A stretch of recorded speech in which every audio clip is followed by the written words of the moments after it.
Welcome back to Spinning the Past. Look at all this wool. Scottish Blackface.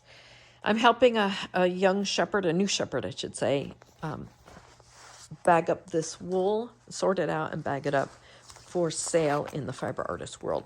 So this came in a giant burlap sack that it was stored, in a shed and stuff, but still it had a lot of moisture on it. Ergo, I had to dump it out because moisture and wool is not a good combination. You'll get mold in it and mildew, and it will ruin the fleece. So make sure before you bag it up that it's dry.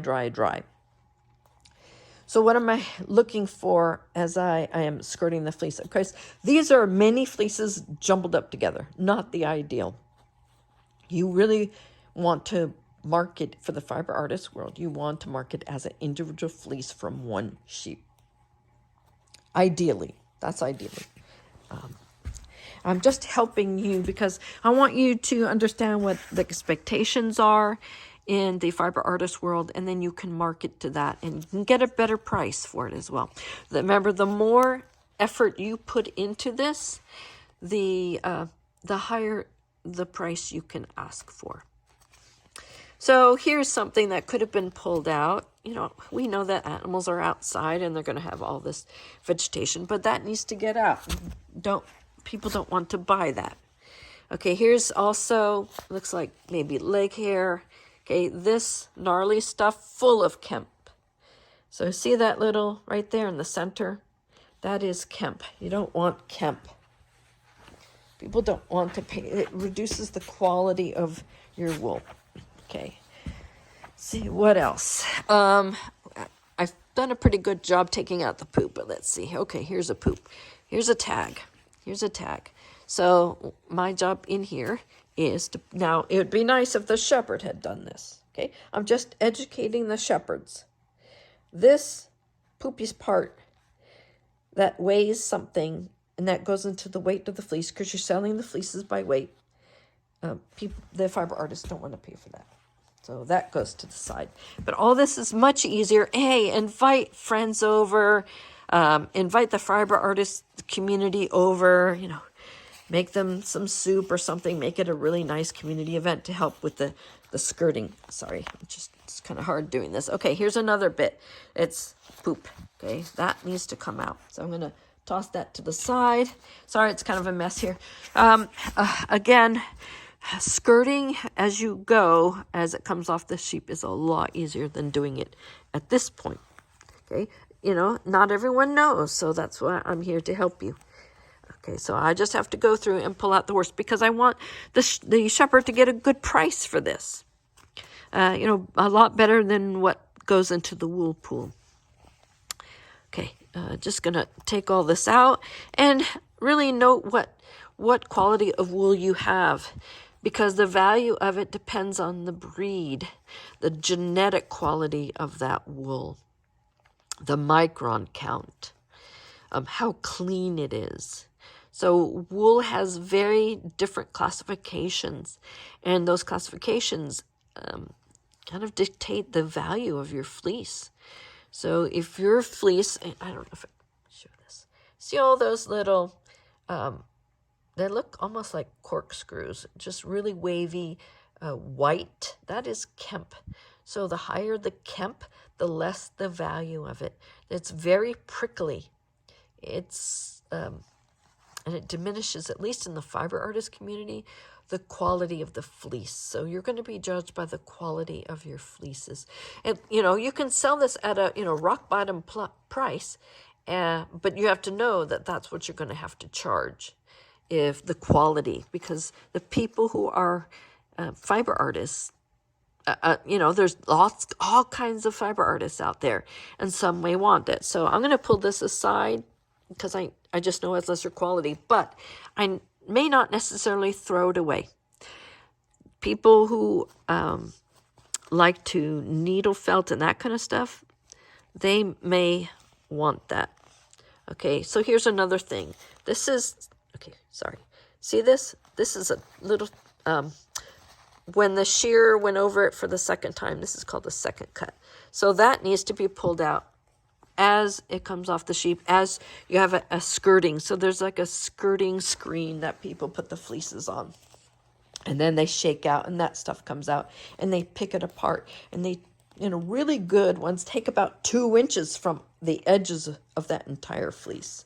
About 2 inches. And they, like I said, they would take off the butt. They may take off the belly, take off the legs. They take off the hair on their face. Okay. That's separate. You want to have the best part of the fleeces, which tends to be the neck, the shoulders, the sides, and the back. Okay, that tends to be the best quality. That has been off the ground usually. That is where it's the texture and just the quality of that. So those parts of that fleece may have different properties. And then a fiber artist will come in and they'll pull out certain areas. I have been known on fleeces just to pull out the neck, put it aside, and then I work with that. Then I will work with just the shoulders and put that aside and work with that. And then the side. So there will be fiber artists out there who do that. That's why if you have the whole fleece and then put it in a nice, clean, clear bag so that it, there's nothing better than to see a beautiful fleece there on display at some show. So you want to show off your fleeces. These parts too, these really short bits here that don't match the rest of the fleece, I'm going to pull out as well. We want to get as much consistency of your fleece of what you're trying to sell. The best quality. Remember, every step you put into it just means a little bit more that you can charge. The less you put into it, the less you can charge. So if you just take it off as it is, you don't care, you're not going to get you cannot ask high a value as someone who went through the effort to skirt it. Please advertise on your label that it was skirted or not skirted. And then you'll have to charge appropriately. There are fiber artists who want rock bottom. They don't mind going through the muck. They don't mind sorting it. And they want to save money. So they'll buy that fleece.